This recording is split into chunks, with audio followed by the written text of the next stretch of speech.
What's up, YouTube? Got another video out for you guys. This is going to be a video on my pod breeding setup that I recently put together for my Mandarin. First I want to start out the video by giving Charlie a shout out. He's a guy I talked to on darereef.ing.com. He's got a real cool YouTube channel, a real nice 20-gallon long reef aquarium.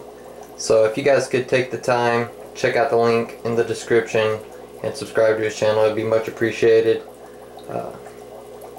But yeah, let me show you guys what I got going on here. As most of you know, mandarins are considered really hard to keep. The reason being is because most of them only eat live copepods.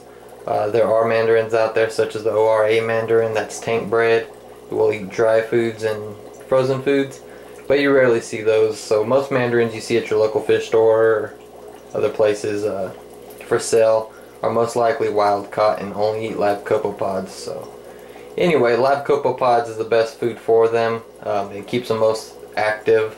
You know, they're always searching the tank and the live rock for copepods to eat, so you really see them quite a bit.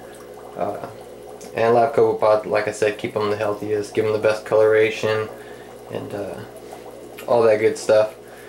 So let me show you guys how easy this is to set up. I'll give you a list of the things you need.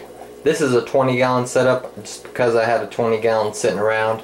I set this up in my spare bathroom that we don't use. I just use it for aquarium stuff. As you can see, I got all kinds of aquarium stuff. I'm not going to show you all of it, it's a big mess.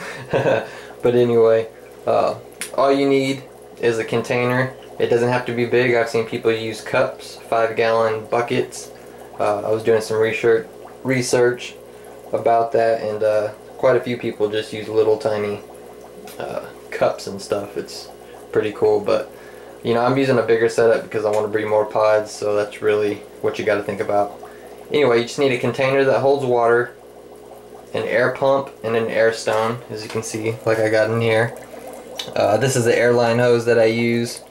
You know, it's just a fake plant one. I figured it'd be cool for the pods to hide in and stuff. You know, I had it sitting around. It was my wife's, but so I use that. Anyway, an air stone, an air pump, some salt water, of course, and some phytoplankton. That's what you're going to feed the copepods. As far as heaters, if your tank gets cold or if your house gets cold, you may want to get a heater, but normally room temperature is fine in most cases. I'm not going to use a heater. They're pretty hardy little critters, believe it or not, even though they're so small. They're one of the hardiest things in our tank, so you know, pretty easy to deal with. I got more stuff in my tank right here. As you can see, I got some Catomorpha. I'm going to be putting it back in my display tank. I just used it to seed this tank to start the breeding. Also put some trigger pods from the local fish store in here as well. They're real tiny. I got a little piece of live rock and some rubble rock in there as well, just for it to give them some places to hide and stuff like that. But the easiest way to set this up is to just use salt water and nothing else. Don't put anything else in the tank besides the air stone to help oxygenate the water, and add phytoplankton for the food. If you do it that way, you won't need to change the water. You know, roughly around every 2 months or so, you'll need to change the water. You know, if you add other things to the tank like live rock and stuff like that to keep it from dying off, having any die off, any ammonia spikes or anything like that, you want to keep the tank stable and everything. The one thing you do want to test for is the salinity. You want to keep the salinity pretty much the same as your display tank. That way when you siphon out some of the copepods, you can put them straight into your display tank without shocking them. But you know, pretty much that's it. So if you do decide to put live rock and stuff, you do want to keep your tank parameters good, because water from here is going to go back in your display, so you don't want it to mess anything up in your display tank. But if you do it the simple way with just water, salt water, and put copepods in with the air stone, you know, you won't have to change the water much at all. There won't be any ammonia nitrate or nitrates being produced. So that's a pretty simple way to do it. As far as the lighting, you don't need lighting. I just have a light on here because I like to look at the pods and stuff sometimes. And also because the Chaeto is in here, I don't want it to die off before I put it back in the display. But you don't need a light. As far as the feeding goes, you get phytoplankton. You can get it at your local fish store. You can buy it online. When you feed, you just put phytoplankton in the tank and your water will turn green. When there's enough in there, your water will start turning green. And when your water starts to turn clear, you know, later, maybe a month later or so, that's when you need to add more phytoplankton. That means the pods, copepods, already ate up all the phytoplankton. So when your water turns clear, add more phytoplankton. It's as simple as that. As you can see, my water's clear because I did the water change today. I actually use water out of my display tank because it's pretty simple. The water I take out of my display tank for water change, I would just put straight in here. So my water's clear right now. I haven't added the phytoplankton yet, so I could do this video and actually show you guys what's going on. Because when you add the phytoplankton, like I said, it's going to be pure green water, so you won't be able to see much. But yeah, that's pretty much the whole setup. It's pretty simple.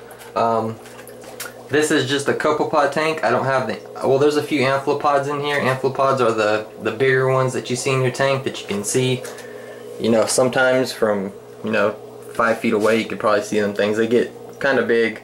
But copepods is the main food source for mandarins, and they stay pretty small. You can barely see them. Some of them get a little larger, but most of them you can barely see, and those are the ones that mandarins like the most. There are a bunch all over the Chato right now. I tried before this video to see if I could capture some on film, but I can't really. They're just so small I can't really get much on film. Maybe you guys can see some crawling around.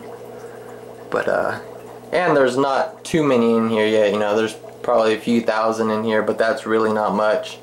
Mandarins can eat up to 500 pods a day, so you know, in 4 to 5 months I'm hoping this tank's going to be crawling with pods. You know, that's the plan, because they eat so many. See if I can focus in somewhere and get some on film for you guys. But you know, I'll keep updating this tank and try to get some footage of all the pods and stuff. You know, you guys know what they look like. If you got a saltwater tank, you know what they look like. So, but yeah, like I said, those are copepods, the small ones. Amphipods are the bigger pods. Some people say mandarins do eat amphipods. I'm not too sure if they do.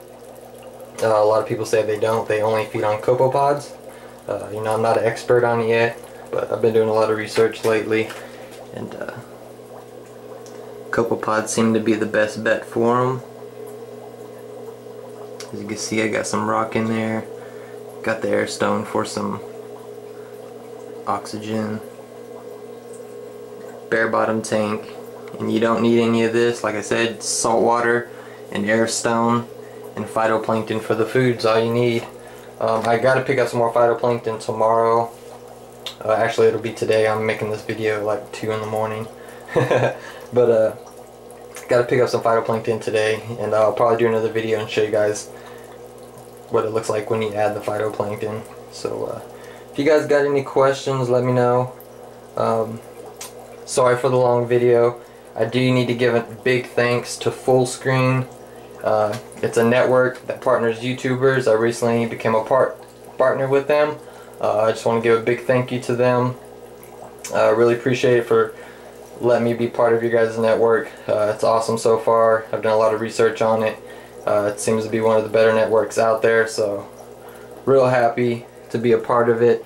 If you guys are interested in the Fullscreen network or applying there, check out one of the links on my main page. It'll take you straight there. I have a referral link on there, and apply there. And if you guys are interested in some partnerships, they're a great network.